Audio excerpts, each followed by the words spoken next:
할렐루야. 반갑습니다. 반갑습니다. 먼저 저희 교회 방문하시고 또 등록하신 분들을 또 환영하는 시간 갖겠습니다. 우리 김비호 성도님 계세요? 김비호 성도님 잠깐 격려의 박수 주시겠습니다.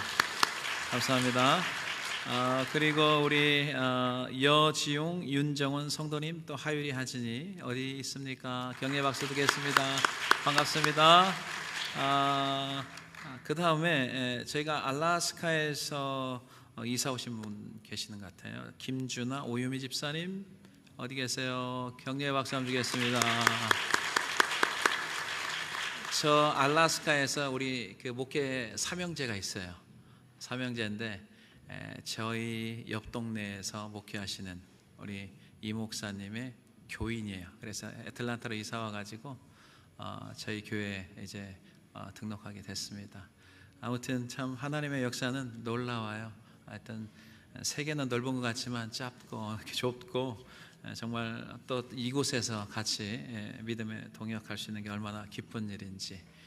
아무튼 정말 오늘도 하나님의 말씀을 잘 경청하시고 또 생수 같은 말씀을 통해서 여러분들 메마른 심령에 정말 생수가 부어져서 참된 기쁨과 소망이 넘치는 복된 예배가 되시기를 주님의 이름으로 간절히 축원해 드립니다. 지난주 수요일 저녁에 귀한 목사님들을 만났어요. 이 지역에서 목회하시는 우리 후배 목사님, 또 한국에서 이곳으로 집회 오셨다고 했는데 그 또 후배 목사님, 우리 동생 목사님도 알기 때문에 수예배 후에 저와 그 두 분의 후배 목사님, 또 동생도 제 후배예요. 그래서 테네시에서 그 이제 폰으로, 스피커폰으로 해서 4명이 반갑게 이제 오랜만에 또 이야기를 나누는데, 한국에서 오신 분은 거의 한 28년 만에 처음 만난 것 같아요. 학교에서 잠깐 이렇게 만나는데, 그래서 여러 이야기를 나누는데 참 은혜가 많이 됐어요. 옛날 이야기로 이렇게 돌아가다 보면은 제가 이제 그 학교를 졸업하고 일산에서 풀타임 사역을 했을 때 그 교회 옆 동네에서 제 동생이 파트타임으로 또 사역을 했어요. 주말마다 저희가 이제 신혼집 결혼한 지 얼마 안 됐는데 동생이 오면 저희 집에서 방이 2칸이었거든요. 그래서 한 칸을 이렇게 빌려주면 거기서 주말마다 사역하고 해서 자고 또 집에 가고 학교 가고 그랬었거든요. 그런데 어느 날 그 몇 개월 또 후에 동생 여기 지금 한국에서 오신 그 목사님, 그 후배 목사님이 또 같이 목회 사역을 하게 됐어요. 같은 교회에서 그분들이. 그래서 이제 주말마다 저희 집에 와서 또 그 두 분이 자고 그랬는데 제가 이제 너무 오래돼가 기억이 잘 안 나는데 우리 아내가 밥도 해주는 거 먹고 막 그랬대요. 근데 이제 사역이 서로 시간이 좀 다르다 보니까 우리가 이제 집에 와서 자면 또 밤늦게 또 뭐 처리하고 끝나면 또 자고 이렇게 잠만 자고 왔다 갔다 보니까 많이 이렇게 대화를 많이 못 나눈 적이 있어요. 그런데 저희가 이제 목회자 3명 또 테네시에 있는 그 우리 동생 목사님과 같이 대화를 하면서 굉장한 또 은혜를 받았어요. 뭐냐면은 우리가 이제 27년 정도로 이렇게 돌아가면 함께 사역했을 때, 일산에서 사역했을 때 일입니다. 비가 부슬부슬 내리는데 아침에 이제 주일날 새벽 기도를 마치고 성도들 다 픽업을 마치고 집에 돌아오면 조금 있다가 이제 동생도 옆 동네에 사역하고 이제 돌아오는데 동생이 안 오는 거예요. 그 이상하다. 이게 느낌이 좀 싸하더라고요. 그래서 좀 이제 기다리고 이제 있는데 시간을 지나서 전화가 저한테 왔어요. 형, 나 사고 났어. 그러더라고요.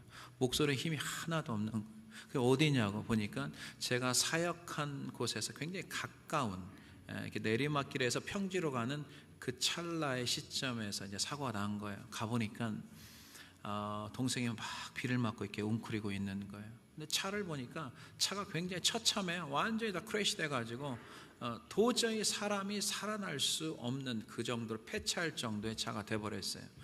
보니까 이제 내리막길에서 평지로 가는 그 곳에 물이 고여 있는 거예요. 근데 바퀴가 거리에 들어가 가지고 옆에 있는 전봇대를 강하게 받아 가지고 그 조수석은 완전히 들어갔고 앞좌석도 들어가고 유리창이 깨져 버렸어요. 근데 도대체 동생이 어떻게 해서 그곳에서 나왔는가 보니까 앞 유리창을 뚫고 나왔는데 자기도 사고가 나서 잠깐 정신을 잃었는데 밖에 나와서 이렇게 웅크리고 자기가 있는 자기 자신의 모습을 보인 거예요. 근데 가보니까 동생이 하나도 다친 적이 없어요. 유리창을 뚫고 나왔는데 아무런 어떤 뭐 유리 깨진 얼굴에 뭐 상처나 하나도 없는 거예요. 그 이야기를 하면서 이제 제가 그 이야기를 제가 직접 보지는 않았지만 가서 동생을 데려왔기 때문에 그 사건 지금도 기억하거든요. 하나님이 살려주신 거예요. 아멘이 좀 안 나오시네. 하나님이 살려주셨다니까. 하나님이 살려주셨어요. 근데 그 비하인드 스토리가 또 있더라고요. 뭐냐면은 동생이 데려온 또 후배, 그 한국에서 온 그 목사님 있잖아요. 그 목사님하고 이야기하니까 자기가 그때 그 이야기를 또 다른 이야기를 해주는 거예요. 뭐냐면은 동생네 교회에서 그때 이제 이 목사님이 같이 뭐 사역을 잠깐 했었는데 그날따라 유난히 이 한국에서 온 이 후배 목사님이 자기 이상한 기도를 더 하고 싶더래요. 그 새벽에 같이 와야 되는데 집으로. 그래서 형 먼저 가라고, 자기가 조금 기도를 더 해야겠다고 하면서 이 목사님이 그 차를 타지 않은 거예요. 근데 막상 그게 차를 보니까 그 목사님이 그 차를 탔으면 직사였습니다. 왜? 그 자리가 조수석이 없어요. 자리가 들어가가지고 동생도 물론 어떻게 보면은 죽을 수밖에 없는 사건이죠. 왜냐하면 그 앞 유리창을 튀쳐 나왔으니까. 근데 두 사람이 다 하나님의 보호하신 가운데 살은 거예요. 그리고 28년이 지난 후 지금 돌이켜 보니까 각자의 사역을 굉장히 신실하게 열심히 하고 있는 거예요. 하나님께서 그 구원하신 그때 사건을 우리 4명의 목회자가 다시 생각하니까 너무 마음이 그 은혜로 다 충만해가지고 하나님이 이렇게 우리를 살리셨는데, 이렇게 우리 사랑하는 동생과 동역자를 살리셔서 이렇게 귀한 사역을 지금껏 한다는 것은 하나님의 엄청난 은혜임을 다시 깨닫고, 목회자 4명이 은혜를 또 받았어요. 거기에서 하나님 너무 감사하다고. 그래 막 머리가 쭈삣쭈삣 쓰면서 또 그 생각을 하니까 너무 감사한 거예요. 하나님께서 우리를 구원하여 주셨습니다. 광야 같은 이 땅에 우리를 홀로 남겨주지 않으셨어요. 매일매일 하나님께서 함께 하시는데 우리가 어찌 그 하나님의 은혜를 잊고 살 수가 있겠습니까? 하나님을 기억하며 하나님께 간구하며 하나님을 외치며 살아야 함에도, 당연함에도 우리의 삶에 바쁘다, 또 다른 목적을 가지고 살다 보니까 하나님을 점점 잃어버리고 살고 있지는 않습니까? 사랑하는 성도 여러분, 하나님은 오늘도 내일도 계속해서 일을 행하시는 여호와 하나님, 그것을 만들며 성취하시는 여호와 하나님, 그 이름을 여호와임을 선포하시면서 생생한 삶의 현장 가운데 하나님을 찾고 또 찾고 선포하면서 하나님과 함께 하시는 우리 한비전 공동체가 다 되시기를 주님의 이름으로 간절히 축원해 드립니다. 자, 오늘 첫 번째 보겠습니다. 생수의 근원 되신 하나님, 이 하나님을 버리고 스스로 터진 웅덩이를 파는 사람들이 있다는 거예요. 교회를 다니면서 이런 사람들의 특징이 무엇입니까? 첫 번째 보겠습니다. 여호와께서 어디 계시냐고 말하지 않습니다. 이 뜻은 뭐냐면 하나님께 물어보지 않고 인생을 살아가는 겁니다. 더 자세히 가면은 하나님께 기도하지 않고 인생을 살아간다는 것입니다. 자, 6절을 보겠습니다. 그들도 마찬가지였습니다. 이 유다 백성들의 마지막 그들의 삶이 그랬어요. 6절 보겠습니다. 시작. 그들이 우리를 애굽 땅에서 인도하여 내시고 광야하고 사막과 구덩이 땅, 건조하고 사망의 그늘진 땅, 사람이 그곳으로 다니지 아니하고 그곳에 사람이 거주하지 아니한 땅을 우리가 통과하게 하시던 여호와께서 어디 계시냐 하고 말하지 아니하였도다. 아멘. 예레미야 1장에 무슨 말씀이 있냐면은 제사장 힐기야의 아들 예레미야는 제사장의 아들이었어요. 제사장은 보통 30세 이상 돼야 사역을 시작합니다. 선지자는 하나님의 말씀이 임하면 나이와 상관없이 선지자 역할을 할 수 있는데 제사장은 30세 이상이 돼야 돼요. 시대 상황은 요시야 왕 13년에 하나님 말씀이 임하였다라고 말씀합니다. 당시 선지자들은 하나님의 말씀이 임하여야 그 말씀을 이제 풀어주는 거죠. 자, 예레미야는 남유다의 마지막 등대였죠. 왜냐하면은 남유다의 마지막 시점에서 예레미야 선지자가 하나님의 말씀을 선포하였습니다.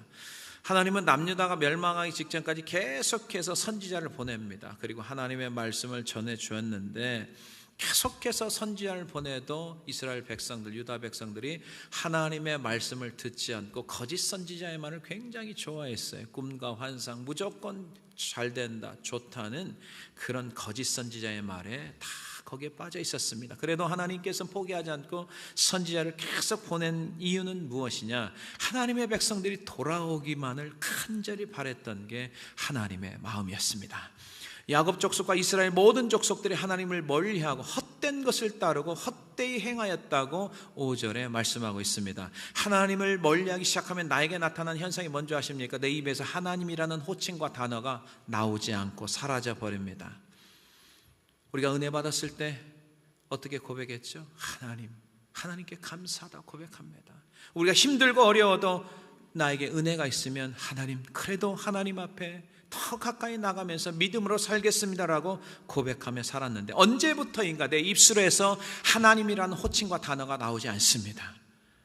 그 이유가 뭔지 아십니까? 내가 하나님 앞에 멀리 떨어져 있다는 것을 오늘 여러분들이 신앙을 진단하며 살아야 됩니다. 이스라엘 백성들이 430년 동안 예굽에서 노예로 고통 가운데 살았습니다. 얼마나 고통 소리가 심했냐면 하늘에까지 들려서 하나님께 그 소리를 듣고 모세를 통해 그들을 예굽에서 탈출시킵니다. 그게 바로 엑소더스, 출애굽입니다. 여러분, 하나님께서 이스라엘 백성들을 예굽에서 탈출시키고 내버려 두셨습니까? 광야를 걷게 하는데 하나님께서 그들의 안내자가 돼서 그들을 인도합니다. 여러분, 6절에 나와 있잖아요. 광야가 어떤 땅이에요? 사막의 땅이래요. 구덩이 땅이래요. 건조한 땅, 사망의 그늘진 땅, 사람이 다니지 아니한 땅, 사람이 살지 않는 땅, 그곳을 하나님께서 안내자가 돼서 그들을 광야에서 통각해 하신 그 하나님이라고 말씀하고 있습니다. 여러분, 이스라엘 백성들은 하나님이 하신 일을 직접 눈으로 보고 귀로 들었습니다. 여러분, 이스라엘 옆에 있는 나라가 어떤 땅이죠? 요르단입니다. 영어로 조던입니다. 그 지도를 보면 북쪽에는 암몬 족속이 살고 중부 지역에는 모압 족속, 남쪽에는 에서의 후손이 에돔 족속이 살던 지역입니다. 요르단 남쪽으로 사우스 쪽으로 가면 뭐가 있냐? 붉은 사막 와디럼이라는 것이 있습니다. 여러분 혹시 가셨던 분들 있을 줄 모르겠는데 말 그대로 붉은 모래 사막입니다. 저도 거기를 이제 트럭을 타고 투어를 해봤는데 수건으로 얼굴을 가리고, 왜냐하면 먼지가 굉장히 많이 일어나니까. 그리고 한참을 가면서 제가 느낀 게 뭔지 아십니까? 그냥 계속 그 사막을 통과하면서 보면은요, 무엇을 느끼냐면 모든 게 다 똑같다라는 생각을 하게 됩니다. 방향 감각이 없습니다. 그래서 우리를 안내하는 안내자가 필요하다는 것을 분명히 느낍니다. 안내자 없이는 사막을 통과할 수 없습니다. 사실 저희 아는 목사님 한 분이 이스라엘 역사를 연구하고 거기를 이제 안내하는 그런 일을 하시는 분이 계시는데, 그분이 모래사막을 자기가 그래도 많이 해봤기 때문에 또 지리적으로 이론적으로 알기 때문에 거기 잘못 들어갔다가 죽을 뻔했다고 그가 고백한 적이 있습니다. 왜냐하면 방향 감각이 없다는 것이죠. 이 죽음의 광야를 이스라엘 백성들이 하나님이 직접 안내자가 되셔서 통각해 하셨다고 말씀합니다. 그러나 이스라엘 백성들이 가나안 땅에 들어가면서 점점점 변질이 되는 거죠. 그러면서 하나님을 다 잃어버리기 시작합니다. 이방 사람들이 이방신을 섬기고 있는데 거기를 따라가서 이방신을 섬기는 그런 일들이 벌어지는 것이죠. 심지어 8절에 보니까 제사장마저 여호와께서 어디 계시느냐, 여호와께 묻지 않고 여호와께 기도하지 않는 사람들이 제사장이 되었고, 그 다음에 하나님 율법을 다루는 그 사람들조차도 하나님을 알지 못했다고 성경 기록하고 있습니다. 그리고 많은 백성들이 무익한 바알신을 쫓았다라고 말씀하고 있습니다. 이게 예레미야서 2장 8절에 기록되어 있습니다. 우리 다 같이 한번 읽도록 하겠습니다. 시작. 제사장들은 여호와께서 어디 계시냐 말하지 아니하였으며 율법을 다루는 자들은 나를 알지 못하며 관리들도 나에게 반역하며 선지자들은 바알의 이름으로 예언하고 무익한 것을 따랐느니라. 아멘. 총체적인 문제입니다. 제사장부터 관리부터 율법사 모든 백성들이 하나님을 떠나기 시작합니다. 하나님을 묻지 않습니다. 알지 못합니다. 이 하나님이 어디 계시냐고 물어야 되는데 묻지 않는 것입니다. 하나님께 기도하며 살 때 여러분, 하나님의 은혜가 생각나는 거예요. 기도하지 않으면 하나님의 은혜가 생각나지 않습니다. 그동안 하나님께 나를 인도하신 그 하나님을 잊어버리기 시작하면 기도할 때 하나님의 은혜가 생각하고 말씀을 들을 때 하나님의 은혜가 생각나는 줄로 믿습니다. 우리가 하나님의 은혜가 잊어버리면, 하나님을 잃어버리면 어떻게 되죠? 세상에 취하기 시작합니다. 생활의 염려, 영적 방탕함에 빠지게 되면 결국은 하나님을 점점점 더 멀리하게 되는 것입니다. 여러분, 왜 이런 현상이 일어난 줄 아십니까? 영적인 교만에 빠지기 때문에 그렇습니다. 사람은 하나님의 은혜로 태어났고 하나님의 은혜로 성장되어서 많은 크리스찬들이 부를 누리고 또 정말 하나님의 놀라운 역사를 경험합니다. 그러나 사람들이 어떤 착각에 빠지냐, 이제 배가 부르면 먹고 살만하면은 다 뭐라고 하는지 아십니까? 하나님의 은혜라는 단어가 사라지고 다 자기가 잘해서 자기의 능력으로 자기가 수고해서 했다고 자기 자랑을 하기 시작합니다. 여러분, 그런 잘못된 생각을 오늘 말씀을 통해서 고쳐야 됩니다. 여러분, 시작과 마지막은 모두 다 하나님의 은혜인 줄로 믿습니다.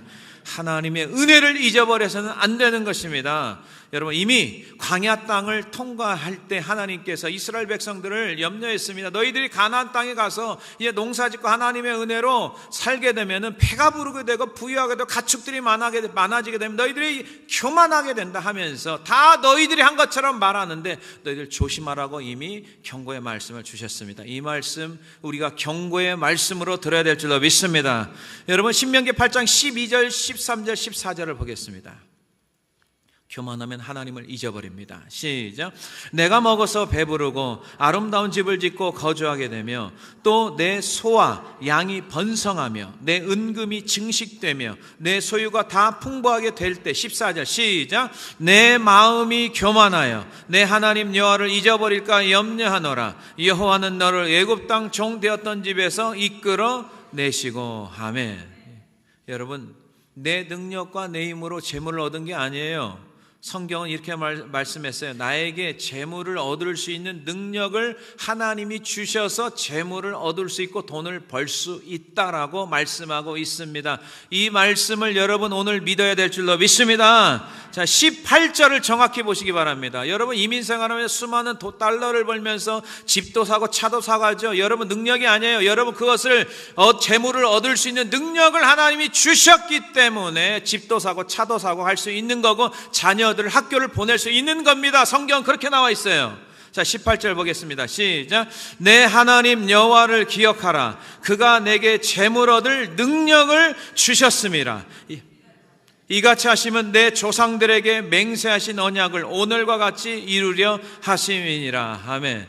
여러분, 광야 땅에서 말씀하신 그 말씀, 이스라엘 백성들이 이제 가나안 땅에 들어갔을 때나 예수님 시대나 사도 바울 시대나 지금 이 시대에 예수 그리스도는 어제나 오늘이나 동일한 하나님의 말씀이기 때문에 이 동일한 재물 얻을 수 있는 능력을 주셨기 때문에 우리가 먹고 살 수 있다는 것을 오늘 분명히 여러분들이 깨달아야 될 줄로 믿습니다. 여러분, 초심 잃어버리지 마세요. 정말 처음 주님 사랑할 때는 주님 없이는 살 수 없음을 고백하면서 정말 주님 앞에 늘 기도하고 예배하고 살았지만 지금 현재의 여러분 모습 어떻습니까?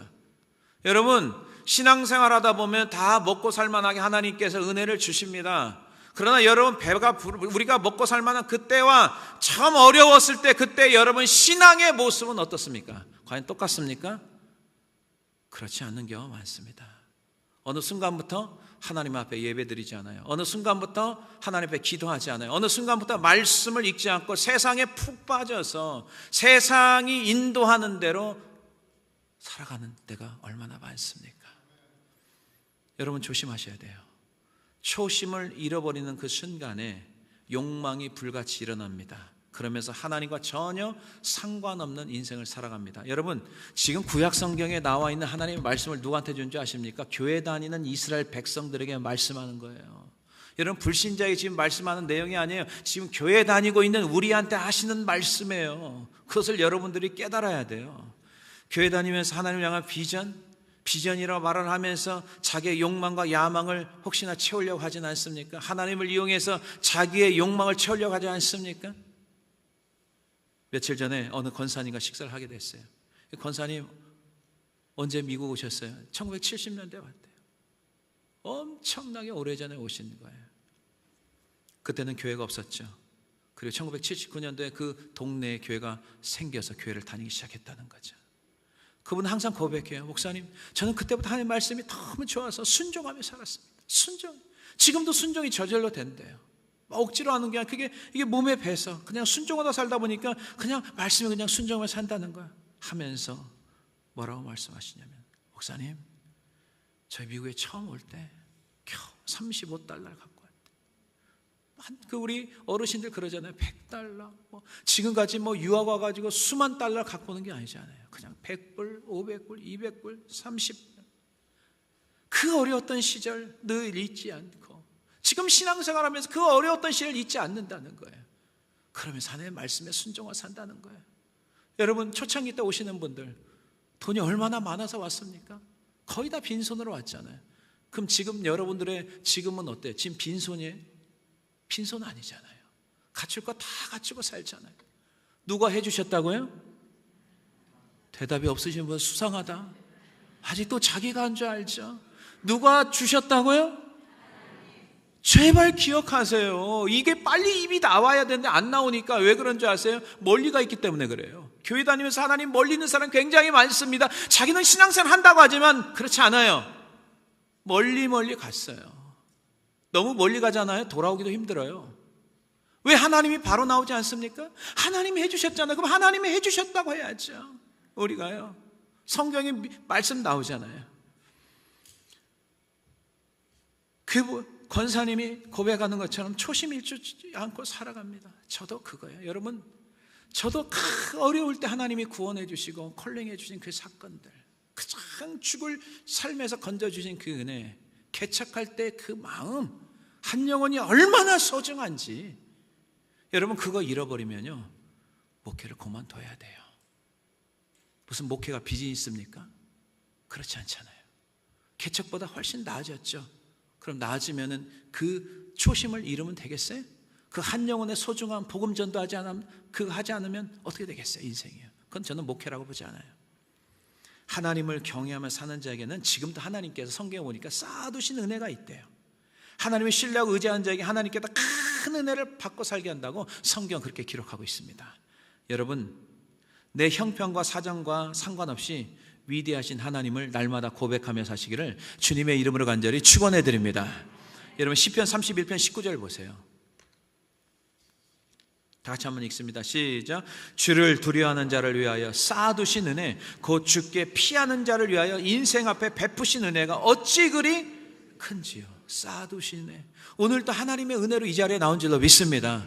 하나님의 은혜로 나온 거예요. 여러분 지금 한국과 미국에 지금 비가 엄청 내려가지고 마을이 잠기고 도시가 잠기는 그런 현상들이 있습니다. 얼마나 가슴 아픕니까? 근데 애틀란타 제가 항상 말씀드리잖아요. 비가 적절하게 와요.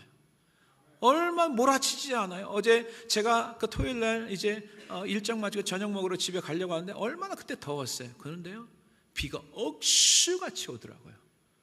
얼마 내린 줄 아세요? 10 minute. 그래가 집에 갈 때 나가니까 비가 다 거쳐가지고요 너무 뜨거운 데서 비가 오니까 아지랑이가 막 피는 거예요. 그래서 시원하더라고요. 주혜정이 또 집에 간다니까 물 뿌려줘가지고 하나님이 또 저는 믿어요. 할렐루야. 여러분 하나님이 여러분들에게 얼마나 은혜 주신지를 좀 믿고 깨닫고 살아야지. 성도는 하루에도 하나님의 은혜를 수차례 기억하며 감사하면서 하나님이 행하신 일을 눈으로 보고 귀로 듣고 입으로 고백하며 살아야 될 줄로 믿습니다. 그러나 하나님의 떠난 사람들은 하나님의 은혜를 줘도 은혜를 몰라요. 그리고 충분히 나 스스로 살 수 있다. 자기 열심으로 열심히 이민생활합니다. 그러나 여러분 그 물을 담을 수 없는 터진 웅덩이를 만들고 산다는 것을 오늘 여러분들이 깨닫고 살아야 됩니다. 우리 한비전은 날마다 주님 없이는 살 수 없음을 고백하고 또 고백하면서 기도하며 말씀 보면서 하나님의 살아계심을 날마다 경험하고 체험하는 우리 한비전 공동체가 다 되시기를 주님의 이름으로 간절히 축원해 드립니다. 두 번째 보겠습니다. 하나님을 멀리하고 하나님께 묻지 않는 하나님의 백성들의 인생은 어떤 인생인 줄 아십니까? 여러분 꼭 가슴 깊이 기억하시며 사세요. 스스로 터진 웅덩이를 파며 살아갑니다. 이렇게 성경은 기록하고 있어요. 자 13절 보겠습니다. 여러분 터진 웅덩이 파지 마세요. 아무 소용없습니다. 터진 웅덩이. 자 13절 보겠습니다. 시작. 내 백성이 두 가지 악을 행하였나니 곧 그들이 생수의 근원되는 나를 버린 것과 스스로 웅덩이를 판 것인데 그것은 그 물을 가두지 못한 터진 웅덩이들이니라. 아멘. 터진 웅덩이. 여러분 근원, 이 근원이라는 게 굉장히 중요해요. 축복의 근원, 하나님을 복의 근원이라고 하죠. 여러분 예수님을 표현할 때 뭐라고 하죠? 생수의 근원이라고 해요. 근데 사람들이 그걸 버리고 스스로 웅덩이를 판대요. 근데 그 웅덩이는 무슨 웅덩이? 터진 웅덩이 이렇게 나와 있어요. 터졌어요. 아무리 물을 부어도 아무리 뭘 노력해도 되지 않는 거예요. 여러분, 하나님 없이 살아가는 인생은 스스로 열심히 자기 인생을 살아가죠. 개척하죠. 그러나 그 웅덩이는 터진 웅덩이에요. 아무런 소용이 없어요. 나중에 엄청나게 후회합니다. 여러분, 하나님을 버리고 사는 인생들은요, 제자리 걸음, 계속 제자리 걸음. 되는 것 같은데 또 무너지고, 되는 것 같은데 또 무너져요. 같은 문제를 가지고 5년, 10년, 20년 해결하지 못하고 계속 살아갑니다. 여러분, 예를 들어볼까요? 부부간의 문제가 있잖아요. 목회를 하면서요, 이런 케이스가 있더라고요. 부부간의 문제가 똑같은 문제예요. 근데 그것을 해결을 못해요. 5년이 돼도 20년 돼도 똑같은 문제예요. 그래서 그 문제를 꺼내질 않아요. 왜? 꺼내면 싸우니까. 그러면서 살얼음 판을 걷는 부부들이 있어요. 왜 그런지 아세요? 자기 스스로 그 문제를 해결하려니까 안 되는 거예요. 세상 지식으로 해결이 안 됩니다. 여러분, 그 문제는요, 하나님이 직접 터치해야 될 줄로 믿습니다. 그런데 그 문제를 가지고 20년 동안 고생하며 사는 거예요. 왜? 터진 웅덩이니까. 그도 터진 웅덩이거든요. 주님 앞에 그 문제를 가지고 나와서 기도해야 돼요. 하나님 해결해 달라고. 하나님 자녀 문제도 마찬가지. 자녀 문제를 자기 문제가 계속 하려니까 이게 터진 웅덩이거든요. 안 되거든요. 하나님이 해결해 줘야 되거든요. 여러분, 비즈니스도 마찬가지. 내가 막 노력하다가요, 그래, 혈압으로 떨어지는 거예요. 왜? 안 되는 문제가 너무 많거든요. 왜? 터진 웅덩이이기 때문에 그래요. 그 문제를 누가 손대야 돼요? 하나님이 손을 대야 될 줄로 믿습니다. 가정 문제, 부부 문제, 자녀 문제, 학업 문제, 모든 문제 하나님이 우리를 창조했잖아요. 천지를 창조했잖아요. 그분이 해결책이지. 어떻게 우리의 인간의 생각으로 그 문제를 해결하면, 세상적인 지식으로 그 문제를 해결하려고 합니까? 안 되는 거거든요. 터진 웅덩이에요. 자기가 열심히 해봤자, 여러분, 모래에 집을 짓는 거죠. 모래에 집을 짓는 거예요. 한순간에 창수와 비바람이 나면요, 무너집니다. 그러면 다시 시작해야죠. 그게 바로 웨이스팅 타임이에요. 사업이 잘 된다? 여러분, 끝까지 잘 돼야죠. 그걸 누가 손을 대는데요? 하나님을 떠나면서 사업을 해요? 하나님을 떠나면서 자기 직장을 다녀요? 굉장히 위험한 거죠. 어느 순간에 와장창 무너져 버립니다. 저는 그런 사람 많이 봤어요. 목사님, 제가 20년 동안 모으고 모아가지고 집을 한 채 사고 뭘 했는데 그게 다 무너져가지고요, 알라스카 땅으로 돈 벌러 오는 사람들 많이 봤습니다. 여러분, 하나님을 버리고 사는 사람들을 생각하면요, 불신자를 생각하면 안 되고 내 자신을 생각해 봐야 돼요. 내가 교회 다니면서 과연 하나님을 붙들고 사는가, 놓고 사는가. 교회를 다니면서 하나님과 상관없는 삶을 사는 사람들이 많습니다. 교회를 다니면서 하나님의 말씀에 디렉션을 받지 않아요. 다 자기 생각대로 살아요. 하나님의 말씀이 이렇게 했으면 그대로 따라야 되는데 듣기만 하고 한 귀로 흐르죠. 그리고 자기 생각대로 인생을 살아가는 사람들이 너무 많아요. 그러면서 믿음 생활을 한다고 하죠. 그건 믿음 생활이 아니고 뭐라고 하냐면 종교 생활이라고 하는 거예요. 지금 이스라엘 백성들, 유다 백성들이 종교 생활하고 있는 거예요. 하나님의 말씀을 전한 선지자의 말을 듣지 않잖아요. 여러분, 터진 웅덩이 특징이 뭔지 아세요? 물을 부어도 물이 다 새나가요. 그러니까 계속 부어도 소용이 없는 거죠. 물을 채울 수가 없습니다. 이 말은 인간의 노력으로 우리 스스로 세상을 살아갈 수 없다는 말씀입니다. 하나님이 도와주셔야 돼요. 사람들이 돈이 있고 권력 있고 명예가 있다 할지라도 사람이 왜 자살하죠? 뭐 자살하잖아요. 가장 돈이 많아도 자살하고, 높은 위치에 있어도 자살하고, 학업 성적이 높은 아이들이 왜 자살하죠? 여러분, 높은 데에 떨어져서 죽은 아이들 보면요, 꼴등하는 아이들이 죽었다니 제가 들어보질 못했어요. 다 1등, 2등 하는 아이들, 왜 그렇게 하고도 왜 만족을 못하죠? 마음에 공허함이 있어요. 그 공허함은 주님이 채워줘야 될 줄로 믿습니다. 그 공허함을 채우지 못하니까 어떻게 되죠? 현상들이 나타나죠. 옷 사러 다녀요. 막 옷을 사가지고, 옷이 있어도 계속 옷을 사요. 그리고 입고 다니는 옷은 또 똑같아요. 그냥 벽장에 다 그냥 거기다 놓고요, 맨날 그 옷만 입고 다녀요. 또 어떤 사람은 또 있잖아요, 신발에 꽂혀가지고 신발만 사는 사람이 있어요. 신고 다니는 건 매 그 신발만 신고 다니면서. 여러분, 그 공허함을 채우려고 옷도 사고 신발도 사고, 어떤 사람들은 가방을 그렇게 사날려요. 가방만 많으면 뭐해, 돈이 없는데. 열심히 백화점 가서 긁어요. 그런 다음에 집에 오면 마음이 긁히지, 내가 왜 샀나. 그게 바로 다 중독이거든요.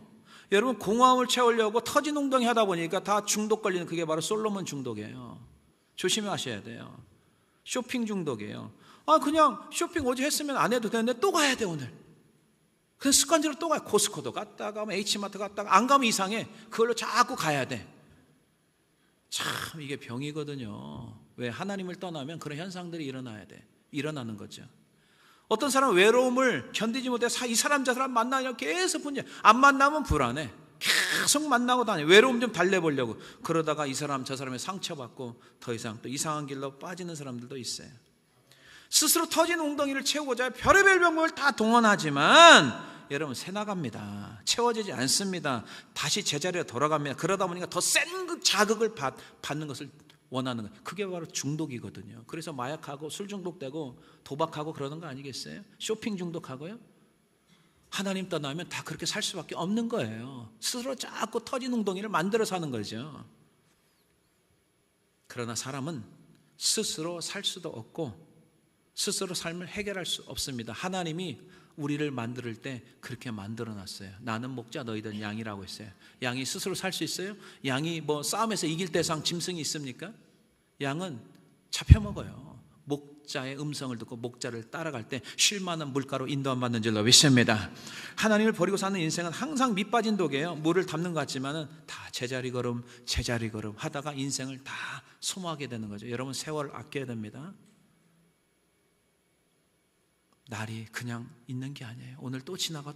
그래서 마지막이라고 알고 최선을 다하면서 주님 붙들고 살아가야 될 줄로 믿습니다. 여러분 하나님 떠나가지고 자기 스스로 인생을 만족하면서 엄청나게 노력했던 사람 있잖아요. 엄청나게 노력했어요. 그게 바로 솔로몬입니다. 솔로몬은요 비즈니스 엄청나게 했어요. 명예, 돈, 수많은 여인들, 왕후 700, 첩 300이면 도합 1000입니다. 여러분 수많은 여자 노려봤지만은 공허해요.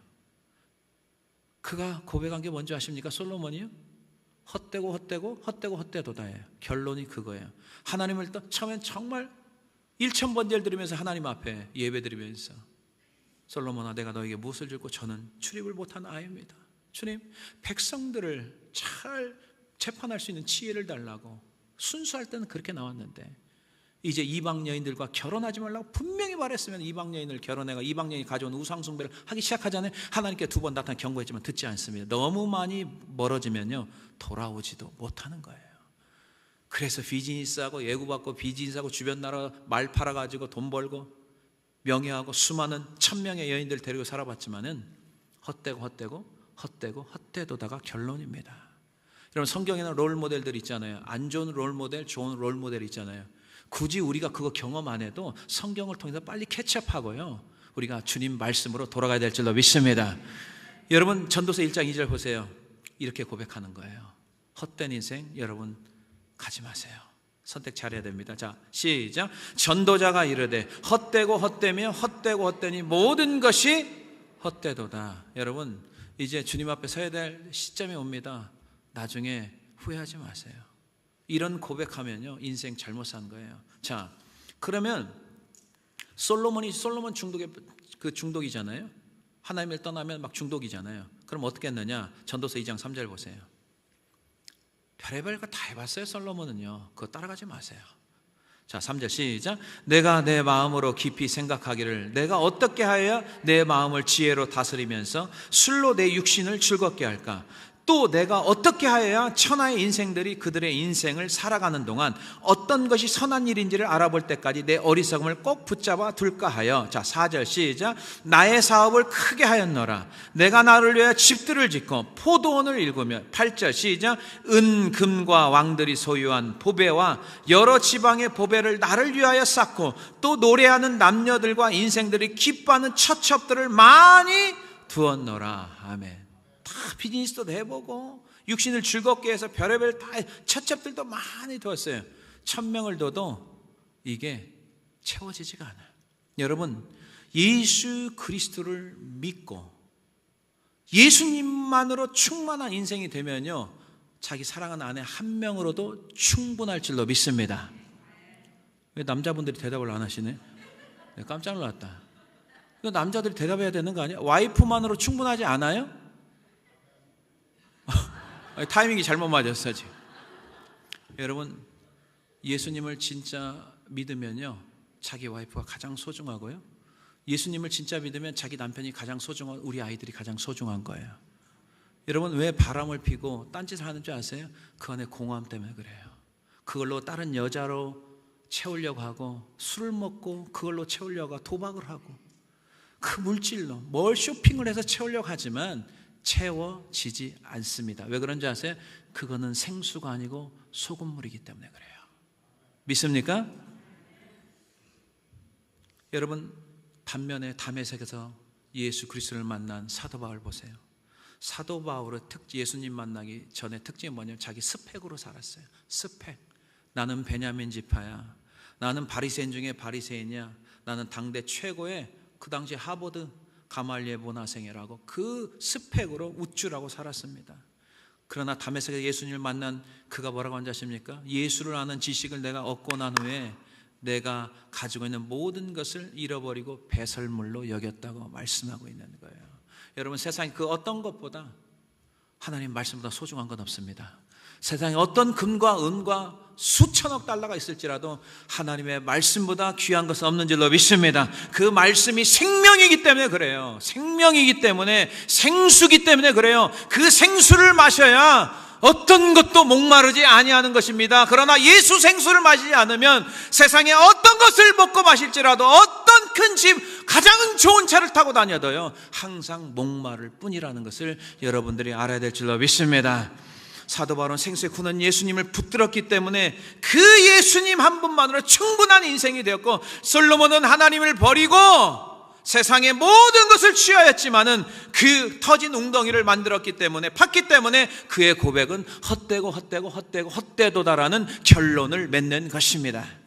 사랑하는 성도 여러분, 하나님을 떠나게 되면 스스로 열심히 무언가를 해 세상적인 것을 담으려고 하지만 결론은 터진 웅덩이에요. 부어봤자 계속해서 새나가고 나중에는 허탈함만 느끼는 거죠. 돈이 많아도 허탈하고요, 자기가 좋은 집을 살아도 허탈하고요, 많은 사업을 일구었어도 허탈하고 공허함 가운데 살게 되는 것입니다. 더 이상 우리는 터진 웅덩이에다 뭘 부으려고 하지 마시고요, 여러분, 복의 근원, 생수의 근원이신 예수 그리스도를 붙들고 말씀을 붙들고 사는 우리 한비전 공동체가 다 되시기를 주님의 이름으로 간절히 축원해 드립니다. 마지막으로 우리 인생의 끝까지 붙들어야 샘솟는 기쁨과 평안 누리며 살 수 있습니까? 생수의 근원 대신 예수님을 붙들어야 돼요. 그 근원을 붙들어야 돼요. 복의 근원, 생수의 근원, 그것은 멈추지 않고 계속해서 흘러내려갑니다. 자, 13절을 다시 한번 보겠습니다. 다 같이 한번 읽습니다. 시작. 내 백성이 두 가지 악을 행하였나니 곧 그들이 생수에 근원되는 나를 버린 것과 스스로 웅덩이를 판 것인데 그것은 그물을 가두지 못할 터진 웅덩이들이니라. 아멘. 터진 웅덩이 기억하세요. 하나님께서 우리를 사랑하셔서 독생자 예수님을 주셨습니다. 그 예수님이 생수의 근원 되십니다. 그 생수의 근원 되신 그 말씀이 육신이 되어 오신 예수님을 버리고 잠시 잠깐 쾌락을 누리려고요? 여러분, 잠시 잠깐 그거 누리려고요? 하나님을 떠나요? 즐거움 때문에 하나님 떠나요? 돈 때문에 하나님 떠나요? 명예 때문에 하나님 떠나요? 세상적인 지식 때문에 하나님 떠나요? 세상적인 지혜 때문에, 권력 때문에 그걸 선택하고 하나님 떠납니까? 터진 웅덩이에요. 기억하세요. 굉장히 불행한 인생입니다. 성도가 하나님의 생수가 얼마나 귀한지도 모르고 생수의 근원이신 예수님을 선택하지 않아요? 예배를 선택하지 않아요? 예배를 포기해요? 예배를 통해서 은혜의 보좌 앞에서 생수가 터져 나오는데 그 생수 앞에 나오지 않아요? 기도하지 않아요? 하나님을 찾지 않아요? 여러분, 터진 웅덩이 속에 살고 있는 거예요. 어느 순간부터 여러분 기쁨이 사라지죠. 마음에 평안이 없죠. 참 자유가 사라지죠. 계속 뭔가 프레셔를 받고 있죠.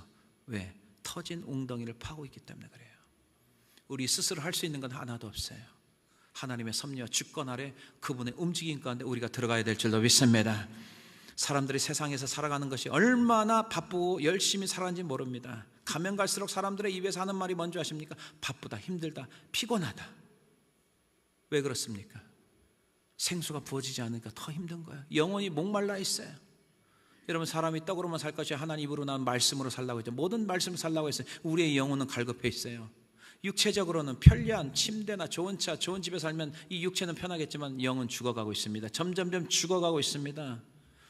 영혼이 잘된 것 같이 범사가 잘되고 내 육체가 강건하다고 했잖아요. 순서가 육체가 먼저가 아닙니다. 영혼이 먼저입니다. 내 영혼의 생수가 오늘도 말씀으로 부어져야 될 줄로 믿습니다. 그 말씀으로 내 영혼이 강성해져야 인생을 살아갈 수 있는 것입니다. 돈을 벌면 사람들이요 더 벌어야겠다는 생각 들죠. 그래서 조심하라고 하잖아요. 뭘 조심하라고 하죠? 돈독 조심하라. 돈독 오른다 그래요. 돈독 조심하라고 해요. 여러분들, 여러분 돈 버는 목적이 뭐예요? 주의 영광을 위해서 돈을 법니까? 사업하는 목적, 공부하는 목적이 뭐예요? 주의 영광을 위해서 달려갑니까? 처음엔 그렇게 시작했다가요, 다 자기의 육체 소욕을 누리기 위해서 그쪽으로 빠져갑니다. 돈을 벌면서 주의 영광을 위해서 얼마나 여러분이 사용하십니까? 사업하면서 얼마나 사용하십니까? 하나님 이름 빗대어서 성공하려고, 하나님 이름 빗대어서 자기 비전이라고, 야망을 비전이라고 속이면서 우리가 그럴 때가 얼마나 많습니까? 하나님은 아세요. 그렇기 때문에 우리가 많은 걸 누려도요, 자족감이 없어요. 만족감이 더 사야 돼요. 더 채워야 돼요. 그러나 채워지지 않죠. 왜? 터진 웅덩이이기 때문에 그랬어요. 여러분, 잠언서 27장 20절 보겠습니다.